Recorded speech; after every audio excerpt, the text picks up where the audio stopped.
Good afternoon, everyone.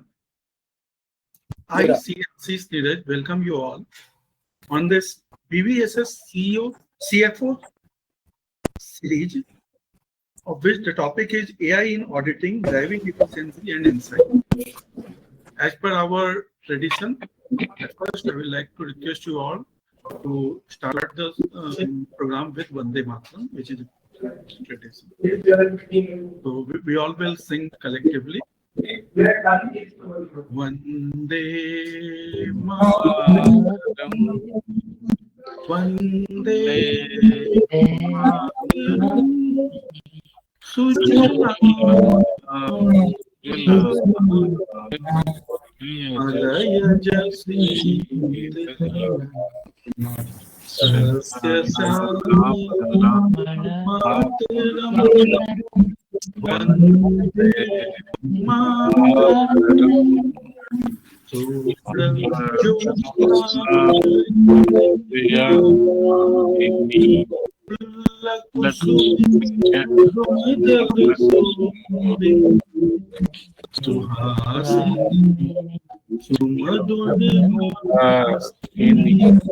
Sukhdam Vardam Vande Mataram.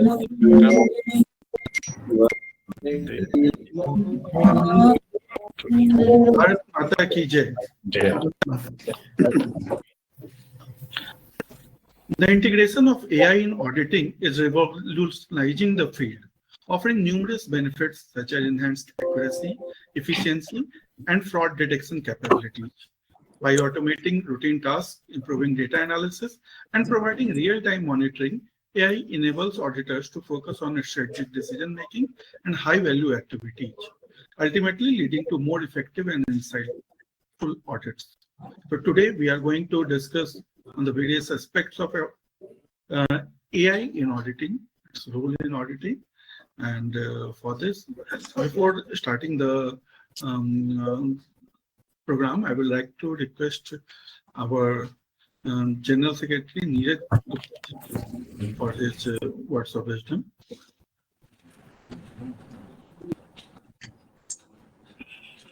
Neeraj sir.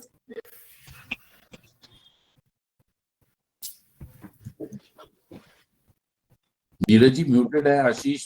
I think so. Let Sandeep ji do it. Then I would like to request Sandeep Sharma ji. Sandeep Sharma sir, who is our BVSS president, I will request him to give his words of wisdom. Thank you so much, Ashish ji. Thanks a lot. On behalf of Bharati Vitti Slacker Shamiti, I welcome all of you. I'm very thankful to all panelists, chairman of the session, moderator, team BVSS who has organized this program. Friends, today we are going to discuss impact of AI in auditing, and as we know that this technology is becoming an integral part of our life and profession on a very fast pace. बहुत ही ज़्यादा fast pace में है. Yes, technology has positive side as well as negative side as well. But if you see our profession and role of AI in our profession, there's going to be huge changes. First, we are going to take the help of AI in data analytics, fraud analysis, and the way the results we are getting. So few of some practical things I have done for my client as well. It's totally it reduces more than half of our time. Apart from that, report is so beautiful, and actually being an auditor, it took us to focus on the relevant things. So yes, things are really going to change a lot. Apart from that, what my feeling is that now our auditor is going to focus more and more into relevant thing, more and more into strategic things. But yes, at the same time, there are some implication from negative impact of this as well. So we are very fortunate that delegates from all the fields, from all the different parts of the country, whether it's Gorakhpur, whether it's from Chennai, whether it's from Delhi or Gurgaon, everyone is here. to discuss this impact. So once again, I'll on behalf of Bharatiya Vitti Salahkar Samiti, I welcome all of you for this session, and I believe that session will be very fruitful, and it will give a very good result and very insightful information to all of us. Thanks a lot. Thank you so much. Over to you, Ashish. Thank you. Thank you very much, respected Sandeep Sharma ji. As Vishnu Agrawal ji is not available, so now I will request Sanjay Garg sir to give introduction of our esteemed speakers. I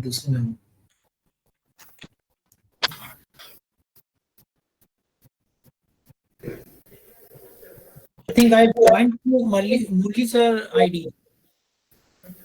Yes. Vishnu, you are there? Yes, I am there. I think I've joined through Murli sir's ID.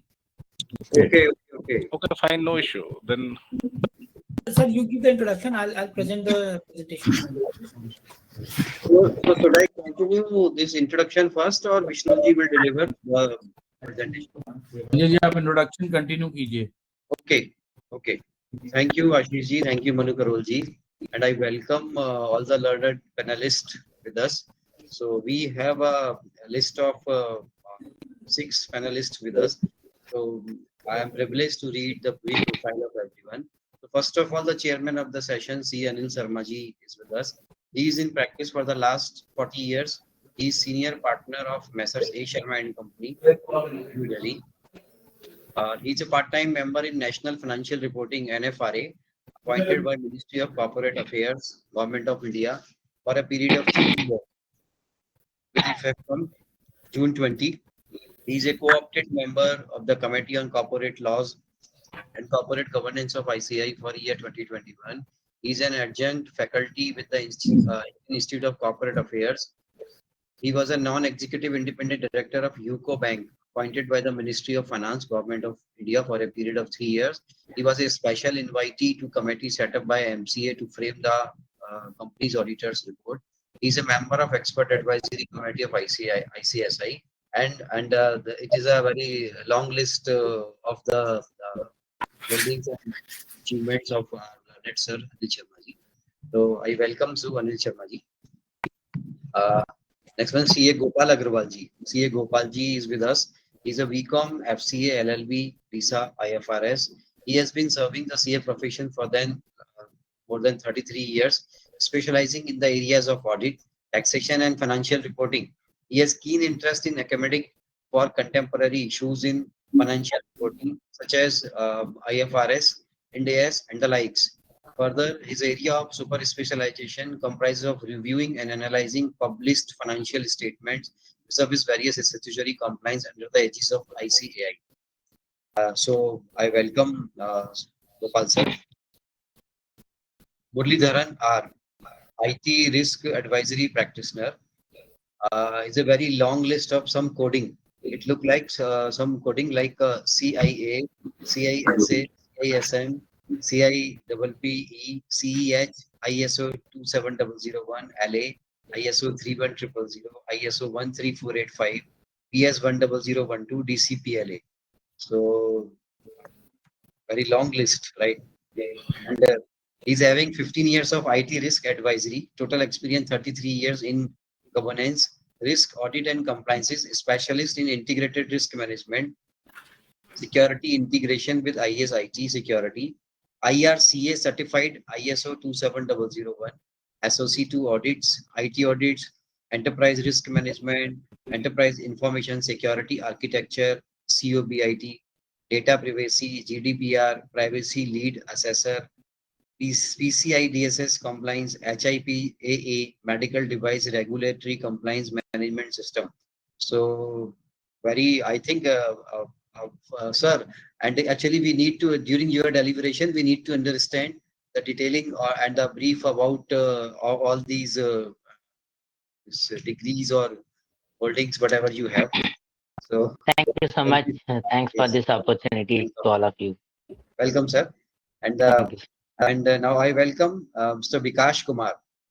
He is Vice President Finance, Legal, and AUG at Total IT Global, ICI, IIM, Ahmedabad. 17 years of experience in managing Indian and international accounting operations, strategic financial management, working capital management, regulatory reporting, and financial planning, international taxation, treasury, financial accounting, reporting and analysis, budgeting and projections. So we welcome Vikash and Sir Suraj Kumar is also with us. Welcome, sir. Suraj Kumar is a qualified chartered accountant with an experience of more than 15 years, spanning across treasury management, import and export matters, taxation, banking operations, foreign trade policy matters. He has held various leadership positions in the listed companies engaged in manufacturing and trading of steel and metal related products. He has vast experience in handling various F&A processes, including finalization of annual accounts, working capital management, budgeting, management reporting, SAP, etc. So we welcome Surajji. Thank you, sir. Thank you, all of you. And CA Sanjay Verma ji is also with us. I think CA Sanjay Verma ji is with us. Yes, right? Hello. Hello. Sanjay ji, Sanjay Verma ji. Yes, I am reading his profile. CA Sanjay Verma ji, he is FCA, DISA, ACFE, FAFP, ICI certified ethical hacker. Very good. Designation executive partner in practice since 1996. His area of expertise is corporate assurance and consulting, digital forensics, fraud examination, direct taxation, control evaluation and training, blockchain consultant, information system audit, and other IT assisted services. So we welcome Sanjay Verma ji, and so we welcome everyone here in this deliberation, this presentation, and very learned and the long list of our degrees and qualifications.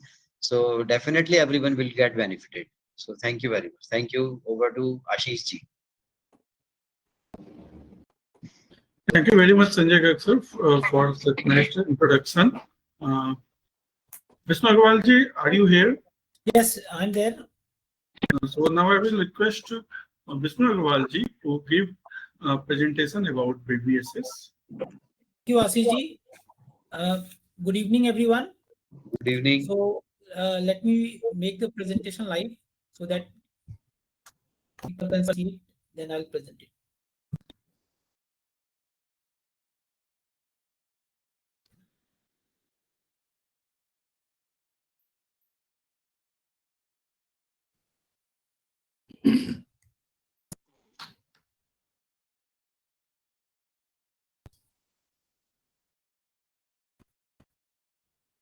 You need to give the control to me to present.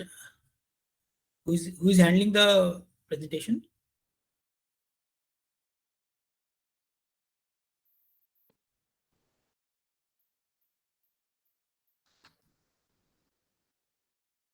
Probably the control has been given, Vishnu. Can you check?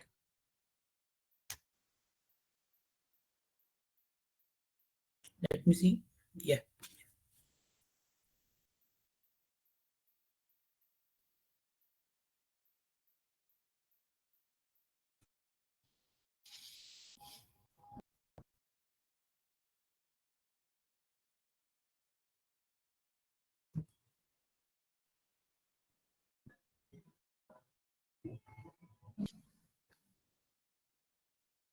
Everyone, can you see the presentation? Yeah, it's Yes. clearly visible. So today we are going to discuss the impact of AI on auditing. So before presenting it, I would like to say that you all know that what impact AI is creating on us today. If we make a transaction of a high value transaction from a bank, within few seconds we receive a call from bank to authorize us. So all these are part of AI, which we will see the changes in our day-to-day life. So these are a part of auditing. This is real-time auditing. So let me take you to presentations regarding AI significance. So AI is the demonstration and simulation of human intelligence by machines. Basically, nobody is sitting over there. It is machine who is giving us an automated control, automated call, whether if you have made a transaction, kindly confirm. Yes. press 1. If no, then press any other number.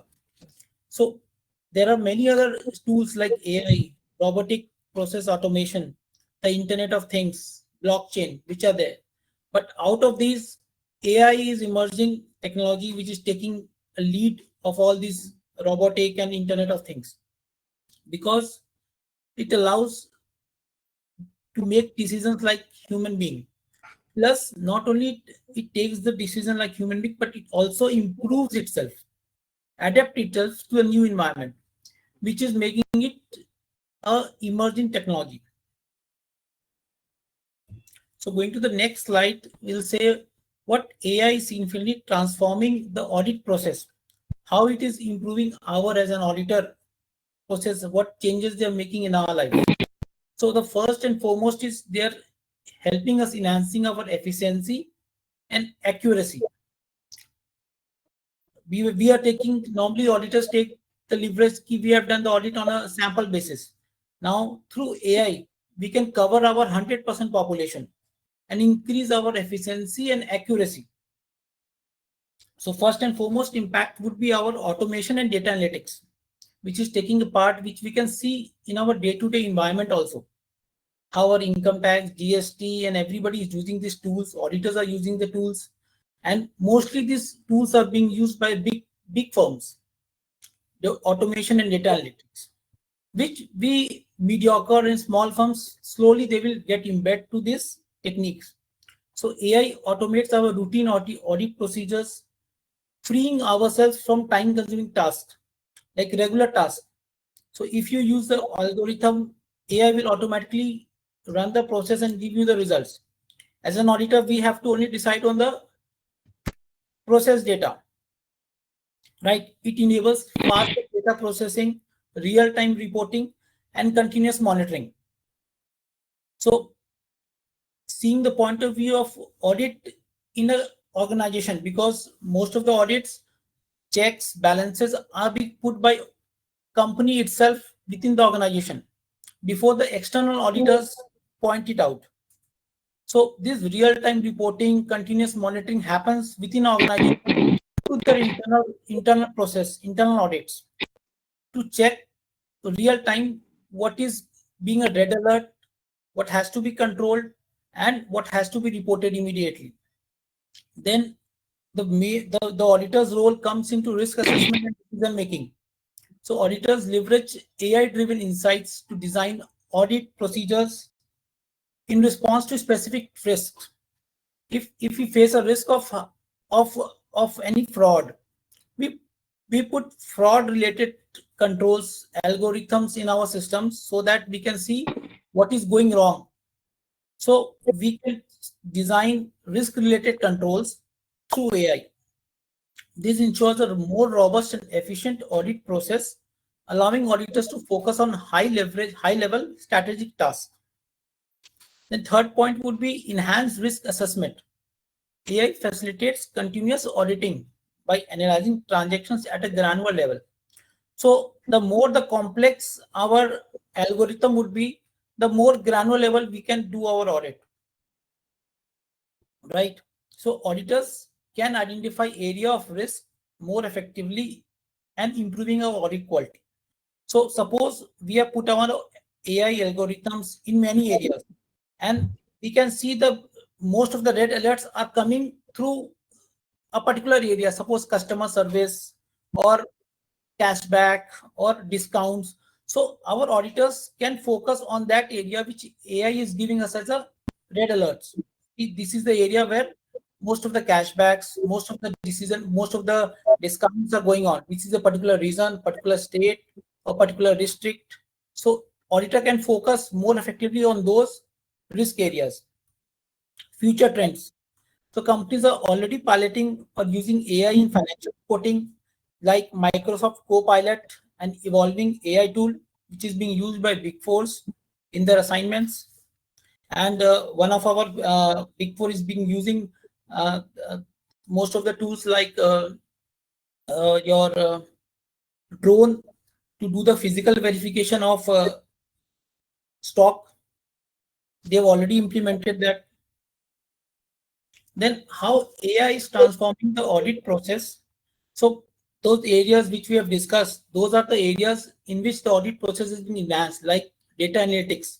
So AI-powered data analytics tools allow auditors to process large volume of structured and unstructured data efficiently. They help identify the patterns, the trends, anomalies, deficiencies, in which areas we have to focus, what is the trend which giving.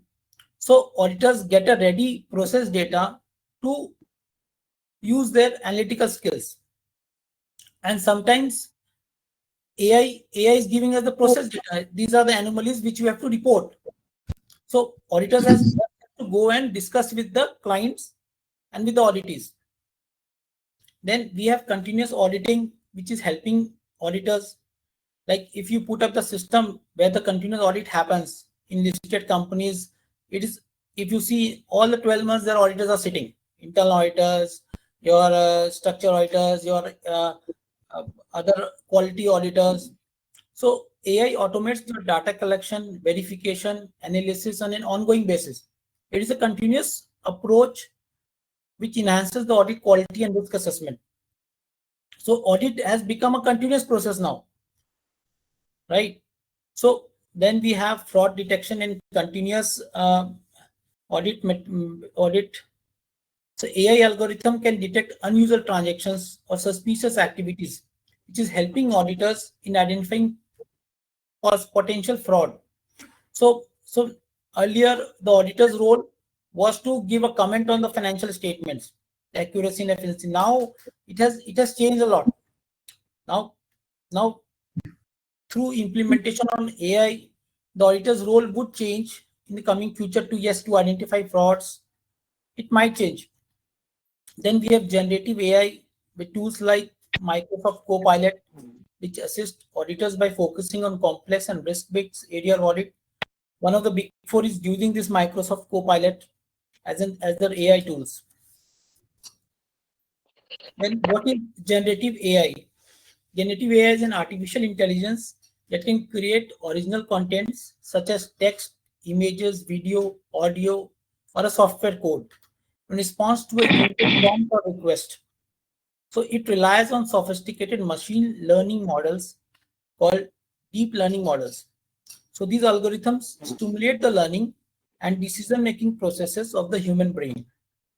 So these models work by identifying and encoding the patterns, relationship in huge amount of data. So these lines I marked in highlighted in red because it is very important. Relationship in huge amount of data, and then using that information to understand users' natural language requests, questions, and respond with the relevant content.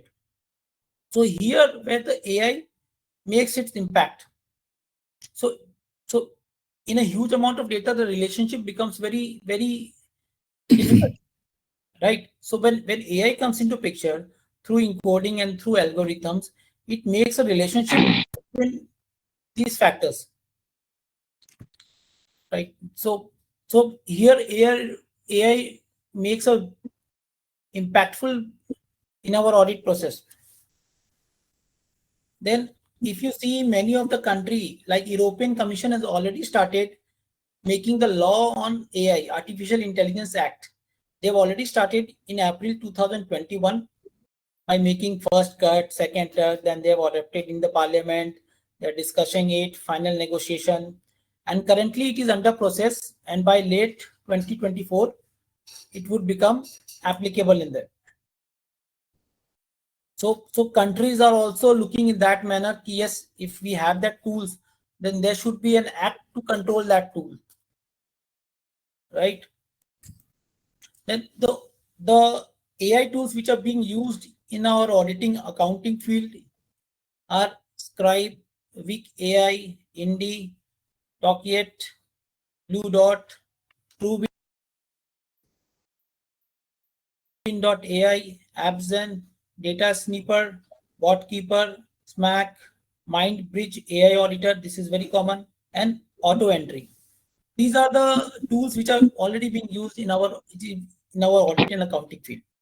So I would hand it over to Ashish ji to take it forward to present it to allow our panelists to discuss on the same.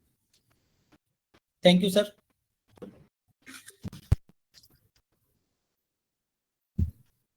Thank you very much, Vishnuji. Yes, sir. Now, I will request our secretary, Manu Karol ji, to take over the proceedings. Thank you, Ashish. Manu Karol ji. Thank you, Ashish. First of all, I would like to thank Vishnu for his, detailed presentation, and, he's built the atmosphere or given us the basic inputs for the entire, program. And I welcome all the panelists on the, for this thing. First of all, with relation to AI, there are certain questions, which I would request the panelists to deliberate and make us understand how this technology works. And in view of the whatever the regulatory frameworks which are in India, as Vishnuji said, that the European Union has already started preparing, for the AI to be implemented. So AI is there. So what is the regulatory framework which is, currently applicable in India through the ICICI or the NAFRA or the other, statutory regulatory laws which are applicable in India? Second of all, another question which comes to my mind is, with AI, how does it, go with the code of ethics? How does it, it is with the auditing profession and the code of ethics? There's another question. And finally, the role of generative AI, which needs to be deliberated. And, will the auditors coexist with this machine learning, and how they can, best employ their resources to, use the same in the auditing profession? With this, I would, first of all, like to, call upon Vikash Kumar to deliberate on the today's subject. Vikash ji, over to you first.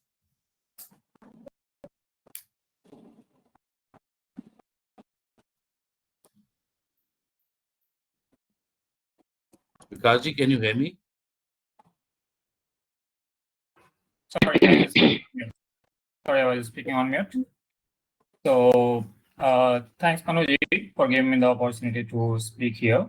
So this is really a very, very challenging environment right now, where data flow is immense. It is we can't imagine if we compare with our 20 years ago how the auditors have been working on, and each page they are just turning out and then finding the right information for their reporting.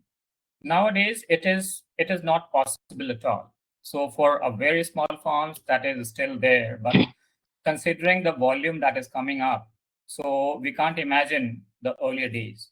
So now the challenging days are here. So the challenging days, we have the opportunity to have such a tool that is there in the process in our hand, that is AI.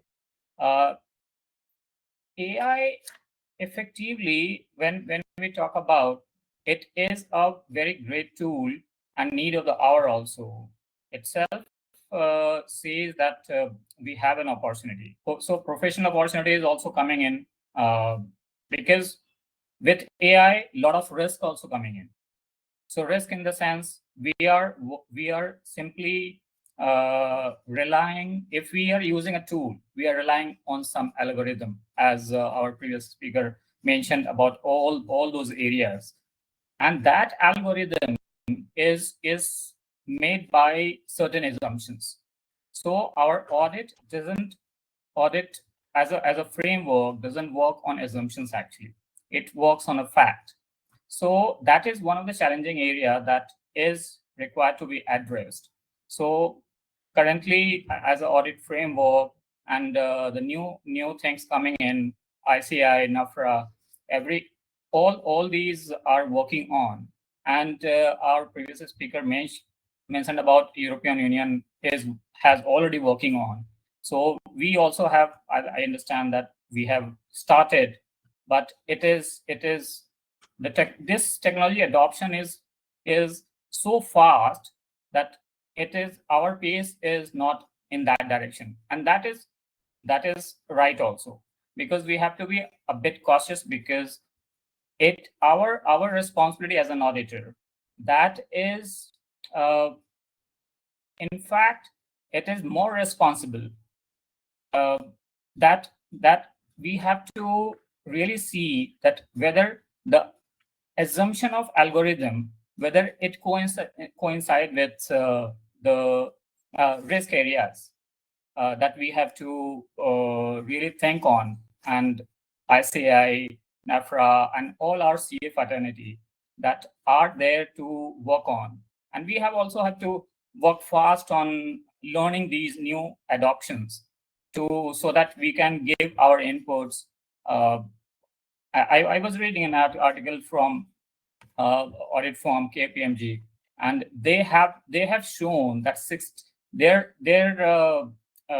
have done some survey, and 64% of their clients and other big companies have shown a interest that a professional, they are taking help of a professional to understand that whether the use of the AI that is making them in a risk, or how their internal control is getting affected because of this AI, whether their controls are in right place or not. So this is very important. So regulatory frameworks, although this European Union has started in 2021, still they have a target of 2026 to make it live.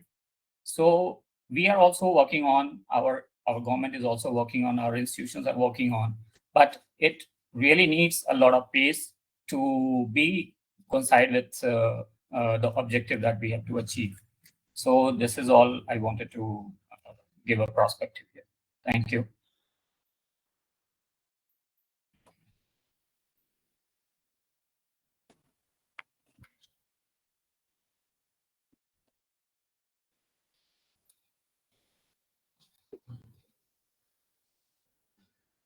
Over to Manuji.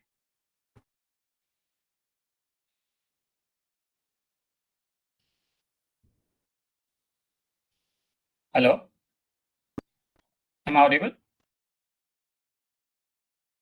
Yes. Thank you. Manu sir, are you listening? Karol sir? Okay, no problem. I can hear you. You know, I had muted myself. Actually, I didn't realize. I had muted myself. So thanks, Vikash ji, for your deliberations. So without wasting, I would like Mr. Muralidharan to, take over and, deliberate on this subject. Good evening to all of you. I hope I'm audible. Just wanted to ensure. Really audible, sir. Okay. Thank you so much. Thanks for this opportunity to Mr. Sandeep and Vishnu, who requested for this time. It's my privilege to be part of this professional debate and deliberations on the emerging technologies. And the previous speakers, they highlighted many important points. I'm just keep making notes of it so that I can make my task easy. Okay, and as Vishnu mentioned in his presentation, he touched many processes as emerging technologies. One of this is about the robotic process automation as well as blockchain.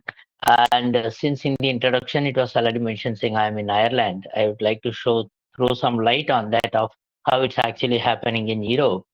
Robotic process automation is no more an emerging technology, it's already existing, and then majority of the processes are all working through automated process, which we otherwise call it as industrial control systems. For example, right from the energy distribution, okay, the gas distribution as well as the electricity distribution, and the hospital industries and the many of the industries are already automated their processes, and industrial control systems are at a very advanced stage. And many of our professional members may be already aware through various LinkedIn positions. Now, the major transformation that is happening is integration of the operational technology as well as the information technology. The operational technology takes care of the business process side in a completely automated factory, integrating with the information technology, which gives more importance to discuss about the artificial intelligence. And if I can get into one more point into the role of audit, what is going to be the future, how it's happening in other places.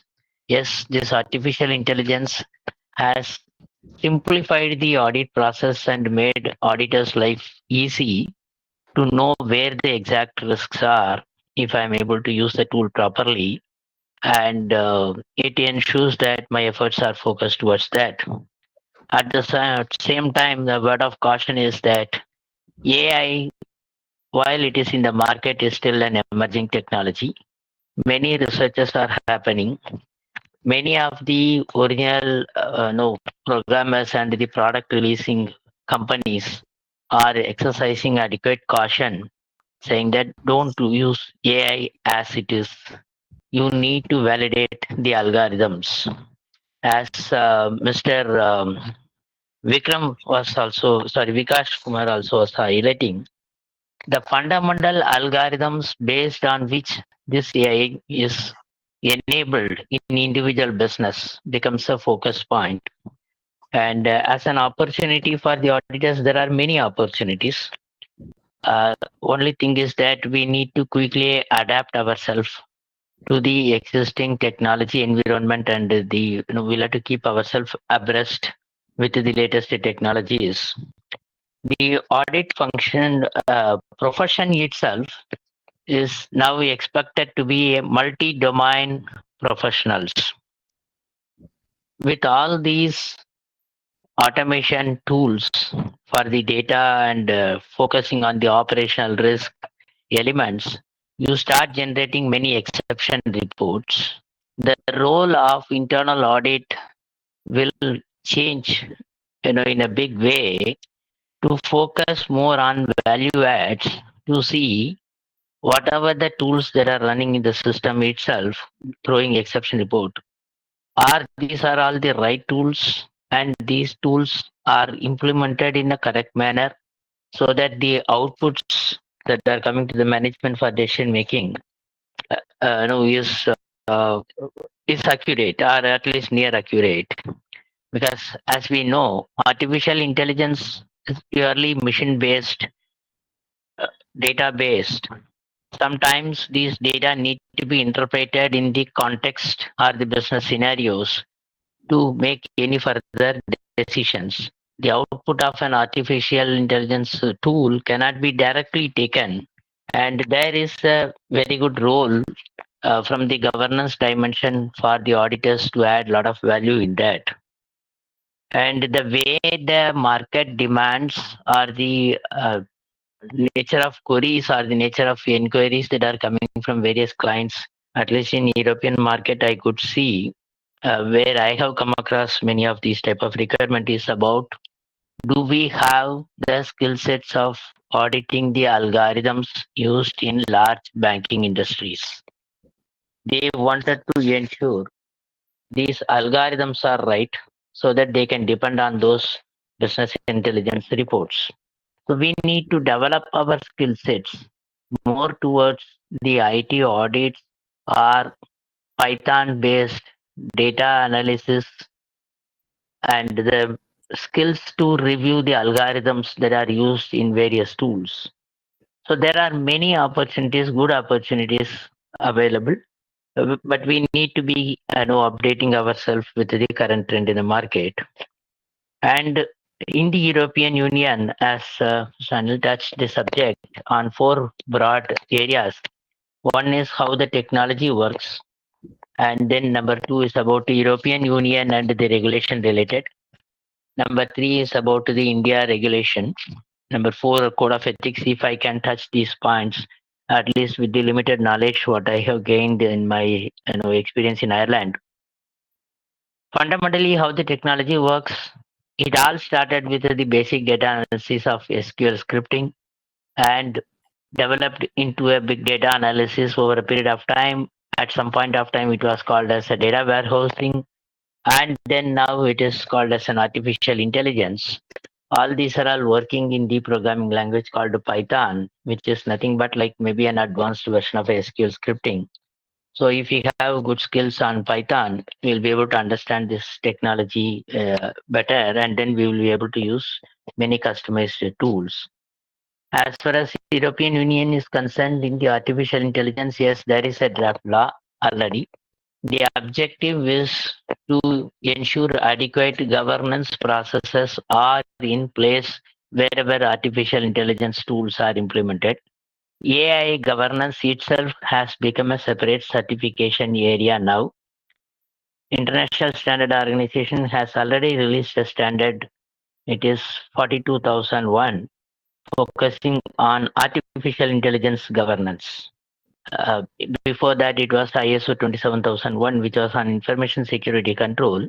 While that is still important, over and above that, artificial intelligence governance is a subject which has gone into the certification level now. And then, as far as India regulation is concerned, because Mr. Vikash gave a lot of inputs, I made note of it. And code of ethics, yes, this is one serious concern area. What happens is that there could be many challenging situations for the auditors, both internal auditor as well as statutory auditors, especially in a client's place where artificial intelligence tools are used extensively.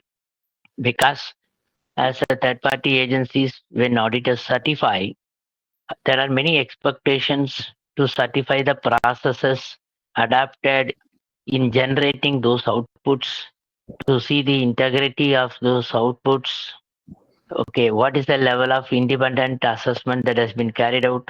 The entire audit process itself will get into many of the peer reviews, at least for critical industries. From that point of view, as one of the member already highlighted, the fraud investigations and the professional skepticism dimensions, this code of ethics dimension becomes very important.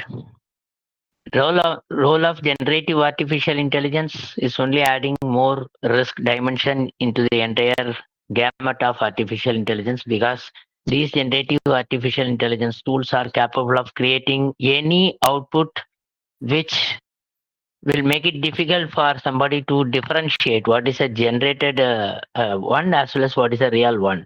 So it is giving the output quality is so good, it's very difficult to even identify. So right from the recruitment stage where you have a resume of an candidate, differentiating the real skills, the real output from this machine generated one becomes a very, very tough task. So we will have to exercise more of caution. That's where the review of algorithm comes into picture. Instead of assumptions, we will have to validate the algorithms used for generating this as part of the audit exercise. In the current regulation, as the statutory auditors are also expected to do more of IT audits to ensure their audit outputs are all accurate. Over a period of time, artificial intelligence governance will also be part of the audit process, both internal audit as well as statutory audit. So this is what I could gather or gain some knowledge from various forums. And I am one of the member in Cyber Ireland. Cyber Ireland is one of the initiative by the Ireland government in the cyber security domain, where we keep debating about the latest technologies, the regulations that are coming for.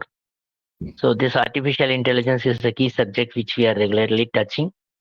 Especially artificial intelligence in an industrial control system is the key focus area now in the European market. So these are all some of the points or thoughts I could gather and then share here. I would like to hear from other experts, and then maybe I'll take some more learning from this session. Thanks, Mr. Thank you so Muralidharan. much. Thank you. Thanks, Mr. Muralidharan. Here, I would like to ask you one question. Since we are all from the CA fraternity. Do you think so? The small and medium-sized firms, how successful they be able to, using this AI thing? Because as you said, clearly everything depends upon the algorithm. Both the speakers, mentioned that everything is based on algorithms and assumptions are not permitted by the ICI or a Indian regulatory framework. So is it possible for small and mid-sized firms to spend so much of time, effort and money, on the algorithms, verifying the algorithms? So how do you think so it would, pan out in the small and the medium-sized firms in India? To be very honest, my personal view here is that those days have gone where people are measured, or the organizations are measured based on the size or the number of people you have, number of clients you have. Those days have gone. Okay. What matters is the real skill set what you have. You may be 2-member organization, you may be 200-member organization, does not matter. A 2-member organization with a very good technical skill sets and tools can definitely have better client base, better business in this current generation compared to a larger organization with a traditional auditing approach. So those days are gone now. Size does not matter. I can also understand, being a mid-sized audit firm or a small audit firm, what is that we'll be able to invest. So the investment in technology is what will give you a guaranteed long-term return more than anything else. And this will definitely make the size of the firm itself to grow beyond the expectation. Okay. So I'm not seeing size as a concern. As a matter of fact, I also just wanted to share my personal experience in this forum. I have a company called Vi-Converge, focusing on the cybersecurity. Very honestly, the number of employees are only 2 people. But what we do is that in this generation, what is happening is that we have completely associate models where we bring subject matter expertise, subject matter experts based on the assignments. Hiring people model has gone. Hiring skill set is the trend. Based on the subjects, have the network of technical skill set people who can take less time but deliver the best. So you save the time and you save the cost. Still, even if you are a small firm, you will be able to do much better. Size does not matter now. Now, my Skill again set matters. question to you, sir, is the kind of skill set we have in our profession. What kind of upgradation which you suggest to fellow professionals in the industry? It's a very good question. Basically, please focus on the basics. Keep the basics strong. Over that, develop the practical skill sets. No need of having 20 certifications. Instead, have one basic certification which will give you that credibility in the market, as well as clients will be comfortable to give you the assignments. But over and above that certification, develop practical training skill sets. Just for example, I'm giving an example scenario. It may need to be customized based on scenarios. For example, I will recommend all chartered accountants should compulsorily have ISMS type of a certification, which is 5 days skill set based training followed by an examination and certification. This is one. And for the global platform, ISO takes care of European market.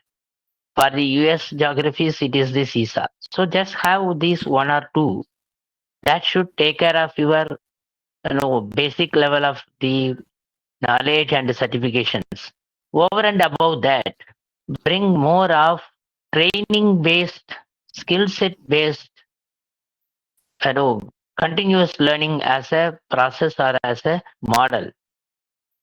We need to be continuously updating ourselves, because even this artificial intelligence, the way it started in a very short span of time, will definitely get replaced with some other technology without any surprise. Maybe in the next down 5 years, maybe we'll have one more webinar on that down to 5 years and then see where we are.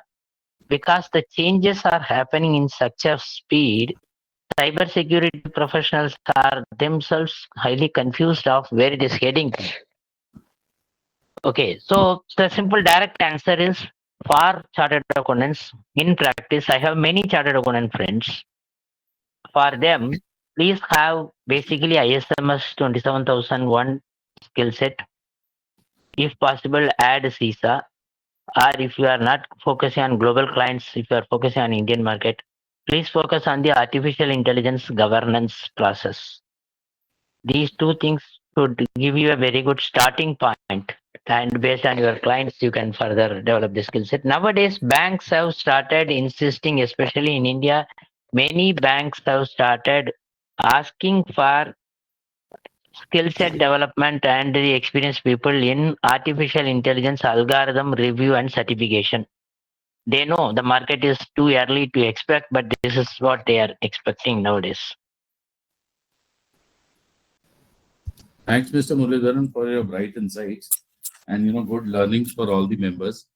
Any panel, anybody has questions, at the moment. Anilji, I see, you have questions, I believe.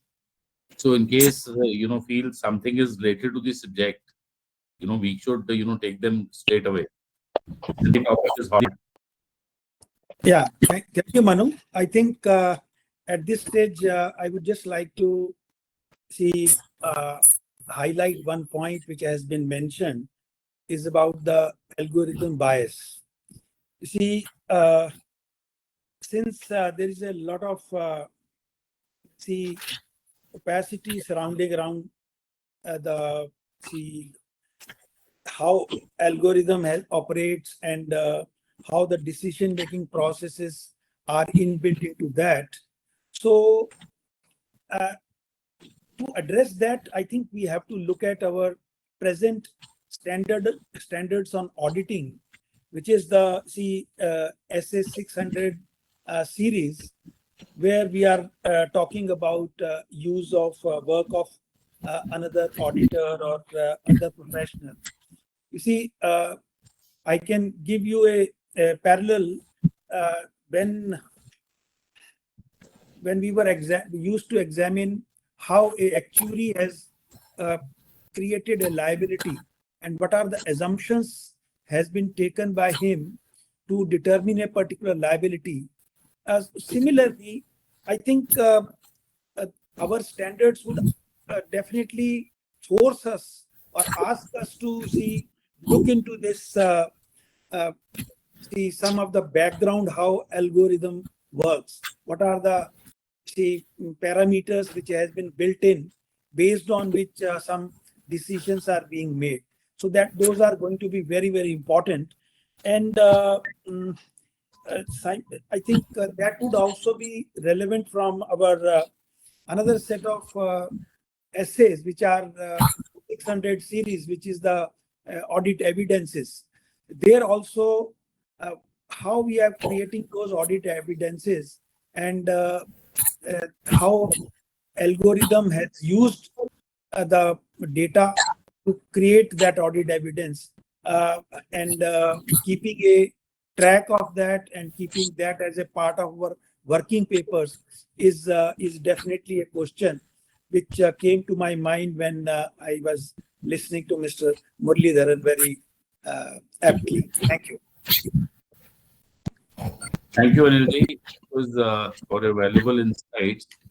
Now I would request Suraj Kumar Agrawal ji, to share his views on the topic. Thanks a lot, the BVSS team, to give me the opportunity to share my views. Actually, we are in the business segment, not in the audit. We are in the industry. So we see that the big firms is using, this is what the audit intelligence, it is the extended version of the Excel. What the big four firms were doing way back, they evaluate all the data because the industry is going big by big, day by day. So now the big companies where data volume is too high, and there is a limited span of time between the auditors to evaluate the data in better manner, so that they can evaluate the data and give the audit report in better manner. So that's the AI will be the tool where they can use it and give their audited numbers in very better manner.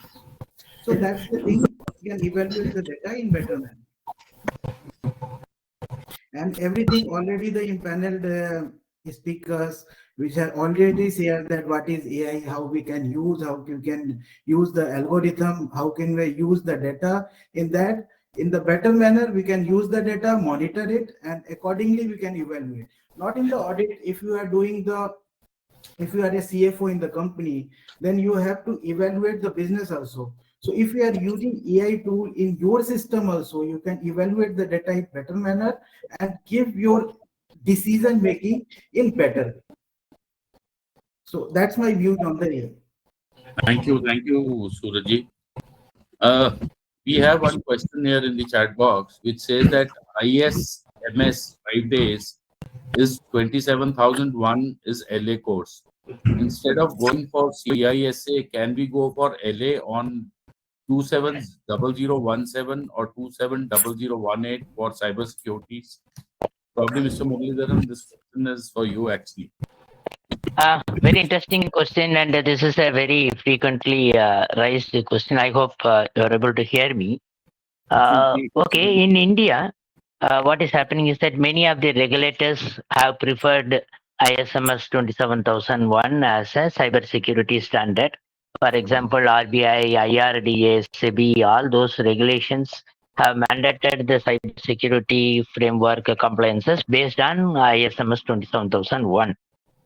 The difference between ISMS 27001 and CISA is that CISA is a certification for that individual saying that he has got the skill set as a systems auditor, whereas ISMS 27001 is a prescriptive checklist very specifically focusing on what need to be looked into in a process approach.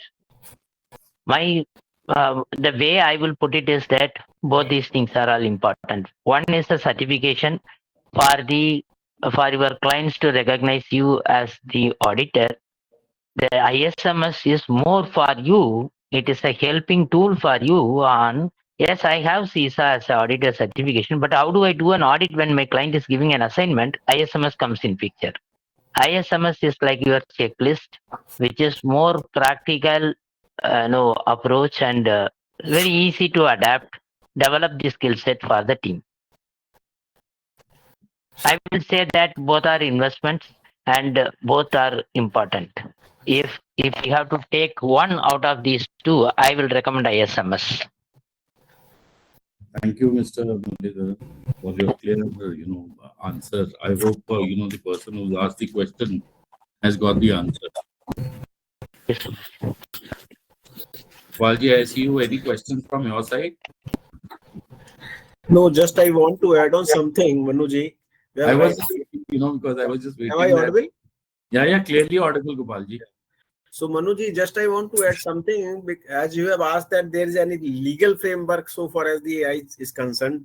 So, to my mind, it is at the nascent stage.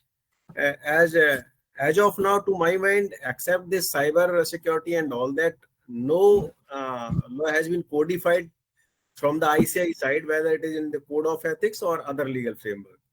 And what I feel, Sandeep bhai and all my friends, I would like to have a question here that probably we would have to rewrite the standards on auditing for all these things. But as of now, we are working on the sampling methods, if we see. And now, as we are discussing that, the whole population will be yours. Am I right, sir? So now the auditors cannot say to the various paragraphs, mainly key audit paragraphs. If you see the auditor's report of all public sector banks, they will say that since the system is cumbersome, the data is voluminous, so we have basically just tested the controls and we are satisfied. So probably in time to come, the auditors would not be able to say like this because the whole they will have the access of the whole data.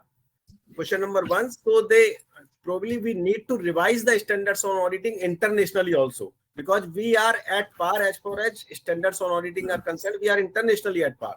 Absolutely. So international standards also need to be revised in accordance with this upcoming AIs. And we are at the necessary stage, because recently in the month of March itself, C&AG has signed a MOU with the IIT Delhi in respect of getting the AI's modules and for audit, as well as ICI on 7th of June of this month has invited basically the technical bits from the IIT companies, and they have invited that kindly provide us the tools and all these things. And one more thing is there, Manu bhai, which you had asked, because in India we have 75% proprietorship auditors form. Absolutely, sir.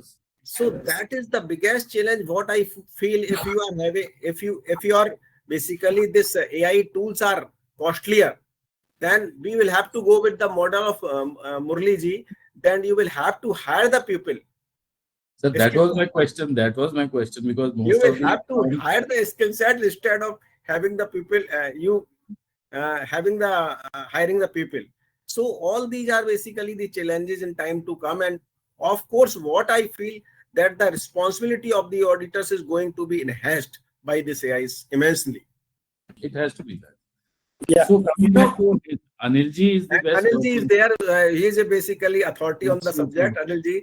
So You see, very interesting the point. auditors would not be able to take the basically materiality concept and all that. See, I just like to add, Gopalji, you raised about the point that smaller firms are there. But very interestingly, I could see one of the surveys which has been done by AICPA. There's a auditing standard board technology task force. So they conducted a survey in the US that what are the top reasons which are being cited by the firms who are not incorporating AI technology into their audits. So, and very interesting, summary of that, if you want, I can narrate. The very first reason which has been given, which is almost 23% of them, is that lack of training and infrastructure. And the second, which is 17%, they are saying technology is too expensive. And the next is technology is not useful, inability to access usable client data. And some of them has said that concerns about gas allowing the technology. And of course, the point which Manu raised about the ethical part of it. So some of them said that clients' data privacy or security concerns are also there. So therefore, they are not using these AI tools for their audit. So what I'm trying to say that it's not only in India, even in developed jurisdictions, it appears that auditors are still in large number of auditors are still in the process of digesting how to really bring in AI technology into their audit processes. So, in light what they said, Big Four is using the AI tools. So, we should deliberate, because I'm sure, because in the AI assumption work is still not preferred in India, they must also not be completely using the AI tool. They must be using it to a certain extent to identify areas. And then human intervention has to be there to, further work on them. So as far as my knowledge goes, they use the AI tool to filter the data. Once the, it's actually garbage in, garbage or what you throw into the machine will pop out. So whatever based on the algorithms, the, key areas of focus emerge, then they probably work on them. Manu, I have one more point I would just like to add, since you mentioned about Big Four. See what they are doing, that they are using AI more at the time of risk assessment. And when they are preparing their response to assess risks, which is our SA 300 and all those essays are there. So they are saying, why not use them, use AI technology at this stage itself when we are assessing the risk, so that you see if some areas are highlighted by the tools, then they can concentrate on them. So that way they are actually in a very good position, because otherwise what is happening, you are first creating a sample, and based on that sample you are testing the risk assessment criteria, and based on that you see go further. So now they are saying, instead of sampling, let us put through AI tools our risk assessment exercise on the entire data, on the total population, which will give definitely the better insight. So that is one area where Big Four are using their AI tools more effectively. If I can have 1 minute with the permission of the members. Yeah, sir. Okay, sure. Thank you, Mr. Gopalji as well as Mr. Anilji. Both touched a lot of important discussion points. One point raised by Mr. Gopalji saying that in India it's very nascent stage. We have one auditing standard. Maybe we need to have additional technical other auditing standard, including he was referring about international auditing standards as well. As far as the US is concerned, what is happening is that they have a different type of an auditing on the technology related. For example, all the listed companies, number one, and all the companies that are using the extended IT systems in their process are expected to have SOC 2. There is one certification called Service Organization Controls, where you use external IT services. You need to have a audit certification on the IT systems controls. So two reports are required.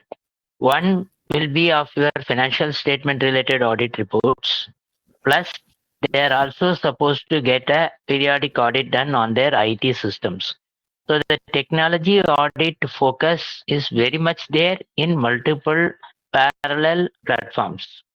But these are all mandated to happen on certain defined frequencies. That is the way they are addressing it.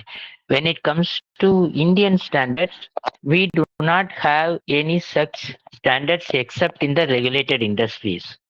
RBI, SEBI, and IRDA has mandated for a annual cybersecurity audit certifications. Apart from that, rest of the companies, there are no mandated standards or regulation which insists for the IT audits to happen. Because of which the burden comes on the statutory auditors to put extra effort before they certify the accounts. So Indian systems, if they can be aligned with the international practices, at least to begin with, that will help to some extent till the time a complete standard introduction happens. That is point number one. And point number two, Mr. Anil also raised about the working papers and improving the audit standards. Very valid points. When it comes to the cost of implementing a tool, several concerns were listed. Mr. Anil shared for the team. We can adapt the cloud-based model.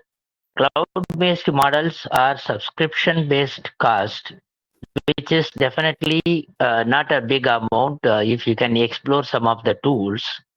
Number two, some of the clients are more than willing. If the cost of the audit is going up because of usage of the tools, we can specify that it is not an auditor's fee, it is the tools fee which we are using. Some of the clients are accepting it. Number three is that, again, coming back to Mr. Gopalji's point about the sampling, the risk for the audit fraternity itself is the sampling method now, because with all the advanced tools, if I'm going to sit in front of my client, adapting a sampling model of 50 samples and 100 samples, the client's reaction changes, and I have a risk of getting outdated in the market in my business. So there is a pressing urgency to look into it. Try and adapt the cloud-based model in the initial stages. Where you don't have resources, please take the expert, subject matter experts, and then ensure that your risk as an audit risk is addressed first before even completing the audit assignments. And Mr. Anil ji rightly pointed out about subject matter expertise using it as part of the audit standards. I have gone to the audit standards and I have seen where the auditing standards are allowing use of subject matter expertise wherever required by the statutory auditors as well.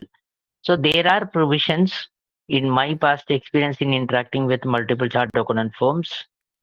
It's maybe more of a question of training and creating more visibility by the institute also, saying that even in our existing standard, there are provisions for using the expert support till the time a new updated standard comes in place. So currently there are provisions in the standards, number one.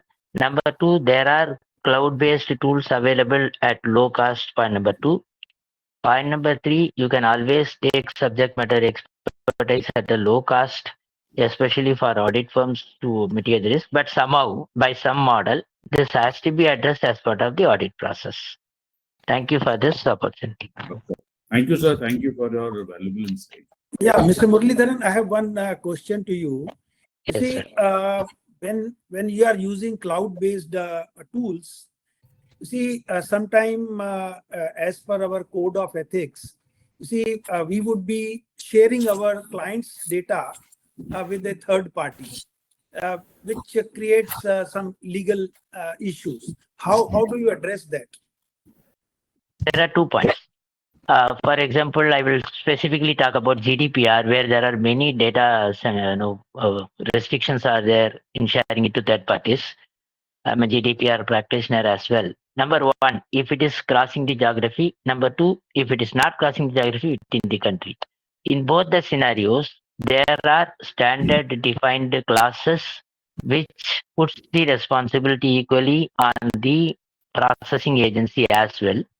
Number two, these are all agreed with the clients before the assignments are accepted, and all the clients are agreeing with the standard clauses of the contract. So sharing the data to third party agency till the time it is transparent and a proper legally executed agreement, this is happening and it is allowed as per the framework. Even in GDPR scenario, there are standard clauses defined by the European Commission. If we can adapt that, you can do that. Then one refined point within that is that restrict those sensitive information and share the rest of the information, because when you give an assignment of a larger assignment, we will be able to practically limit those true sensitive information. Without sending it, we can send the rest of the data. There are clients doing this practice. So there are methods of how we can enable it. And maybe we can have one more session focused on that, of how this can be practically implemented, because it's a time consuming one and a more focused question. So it is doable and companies are practicing this. Thank you. Thank you, sir. Thank you, sir. We have CS Sanjay Verma ji with us also. So Sanjay ji, can you hear me? Yeah, I can hear you. So Sanjay ji, can we have your views on this above subject, or any questions which you may have, after hearing so much, because this is an eye opener for me also. Yeah, sure. Actually, to the point of discussions, I would like to just discuss on the forum. But first of all, thanks to the Bharti Vitta Salakar Samiti and especially Sandeep for giving me this opportunity to interact with such elite persons. And when I just saw this punchline of your today's webinar, auditing AI and auditing, driving efficiency and insight. So I was just focusing on the driving efficiency factor, and of course insights we have already have. It has been discussed by the elite speakers. Now panelists. Now what I want as it a driving efficiency is concerned, and as Gopal already pointed out, that of 25% of nearly the survey population said that lack of infrastructure and knowledge. So that is a myth. Really, that is a very widespread. We don't need any spatial infrastructure, and we don't need any specific knowledge for using artificial intelligence. You see, actually, the entire artificial intelligence is based on NLP, natural language processing. So it is just like when you are querying your client or querying your stuff of your client, you can query through the AI tool. With the input of the data, you can just ask, you have to ask in simple language and you will get the answer in simple language. Forget about any syntax, just like Excel or Visual Basic, anything where you have to worry about the parenthesis, that one parenthesis is missing and the error message is displayed. Now here only you have to ask in plain language, your language, whichever language. But the AI has been beautifully embedded, has embedded all the languages, English, Hindi, all that. So just what we have to learn as a chartered accountants, and I am just discussing especially because I belong to a medium city and basically I'm a SMB. So I will just talk about my existing clients. So we have to, because our concern in the past decade has been the audit quality. So we have to first work on improving the audit quality. Sampling, as already discussed, now is of not much use, and there's a huge database or transactions. So querying the AI tools over the entire database instead of picking samplings. We go on querying the entire database and get our question answers. So that is the beauty of the artificial intelligence. And I just request my fellows to just see Microsoft Copilot. You open an Excel sheet or you give a PDF and you just request for a summary, and the summary is there. There's a long contract file of 100 pages, and you just want a summary, a gist of the contract, that contract. Just go to the Microsoft file and just give an easy query. Can you please create a summary of this contract for me? And it will create it to the best. It will be useful for you. So, and as regard already, Mr. Muralidharan has already stated that a lot of cloud-based auditing modules are coming, AI audit modules are coming. And in fact, just now I finished this webinar with ICISMD committee regarding this. There was software, any audit.in and assurance AI and all that. So these are basically cloud-based softwares, and they are not so much costly. And I was just suggesting them that instead of giving it, hiring it on a user-based numbers, or you can just can you just extend it on assignment basis, because maybe we do not need for all of our assignments. We need for a specific assignment. Then whether can we use it? And they are data that they shall be thinking of it. Yes, of course, giving training and knowledge to the chartered accountants is a major issue, and I think already ICI is geared up on it. Lot of I think certification courses are coming. Though personally, in my view, certification is not an assurance of quality. Quality, developing your skills in your head. So you will have to work hard. You will have to become, you will have to flow with the AI, the module. And for that, just leave on the hitch that it is very hard to understand, or it needs infrastructure. No infrastructure is needed. You are already using a high-speed internet. Just go on it. Go on searching various cloud modules, various AI modules, and without even spending a single penny, you will get many answers regarding your audit. So one thing, and there's a next one.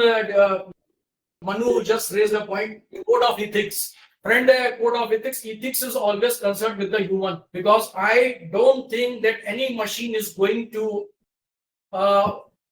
perfectly decide whether this is good or this is bad, or this is wrong or this is right. You will have to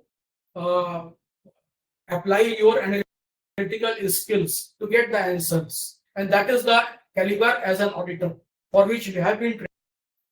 So yes, AI tool can help you in better analysis, in better analytics.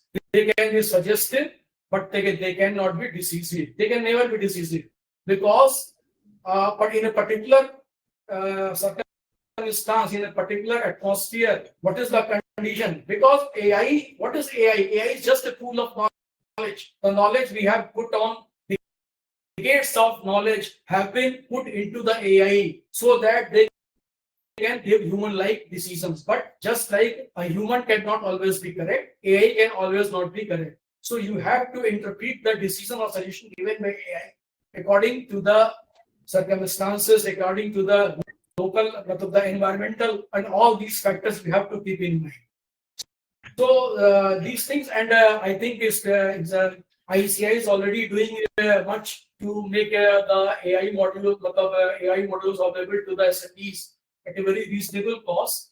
So let's hope that secretary took the challenge, and we will perform. Even why to talk of the getting the specialized assignments, we can perform better in our existing assignments also with the help of AI.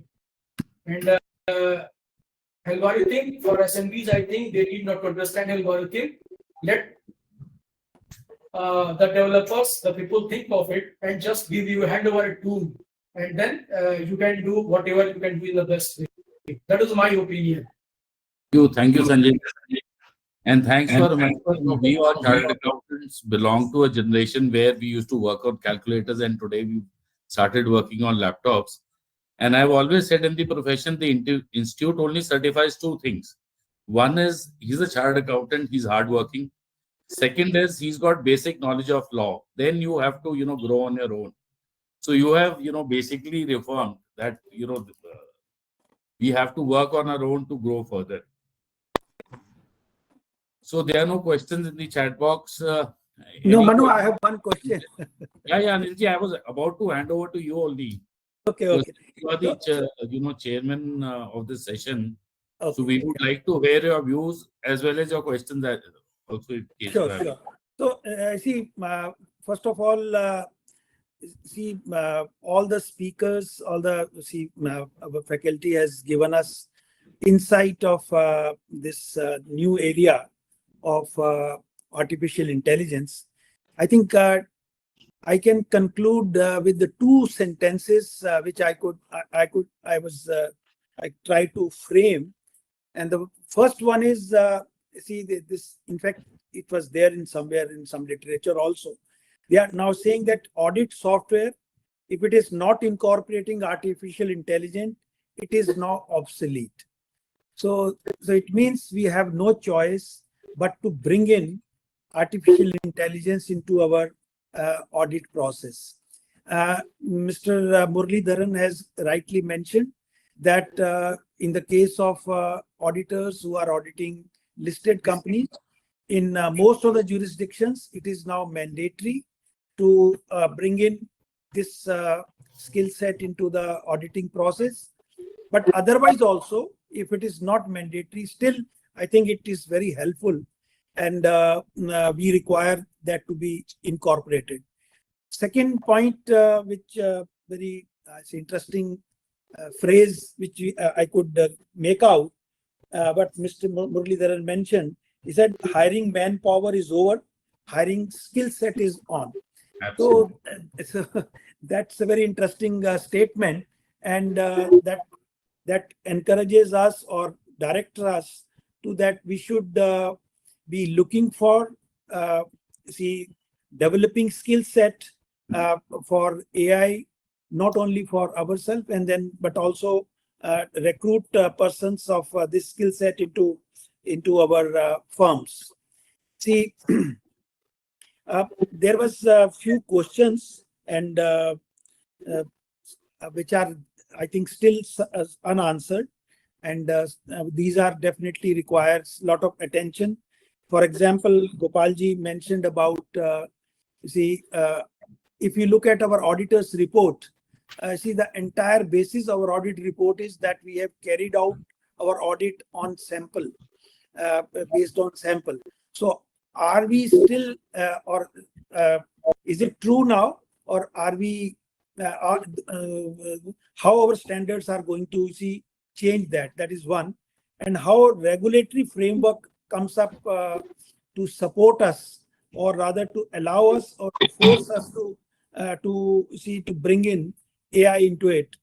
There are few precautions also which we have to see, as rightly mentioned by Sanjay, that this artificial intelligence will give you some results, but are those results going to be really used in the same frame of mind while framing your audit reports or going further in your audit assignment? What I am trying to raise here is the point. For example, let's take a case where any report generated through AI tools indicates that there might be some fraud happening in the company. So as the provision is today under section 143(12), so if we have a reason to believe that fraud is there, so are we supposed to immediately inform the regulatory authorities or ministry or to the management that something is happening there, and or are we supposed to first apply some more tests or some more checks which only human can do, and then before coming to a final decision on that aspect? These are I think some points which are there in my mind, and I'm sure we would be further discussing them and would be taking some answers on that. Definitely, I have seen our institute also have tied up with one of the companies where company called Assure AI, and where they are providing some tools at a concessional rate to the auditors, to small firms to use, and they are also giving a lot of training how those are to be used. So that of course there are some advanced tools like what was mentioned by Vishnu also, that data sniper and all those, some of the high-end tools are there. Those using the generative AI is a stage which definitely raises certain points. Why I'm saying so? Because I have seen that generally about AI, there is a lot of debate going on around the world, that and a lot of academicians, lot of industrialists, and a lot of scientists have raised this point that at the moment AI is like a belagam ghoda, and it requires some rules and regulations or some kind of a checks on it, to what extent this should be should go further. For example, there is a case of AI going into the human body. So there, this part was raised. So I think same type of issues can also be there when we are talking about using AI into auditing aspect.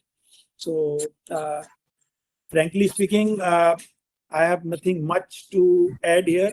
In fact, I got a lot of valuable inputs from all the panelists who have given us insight of this subject.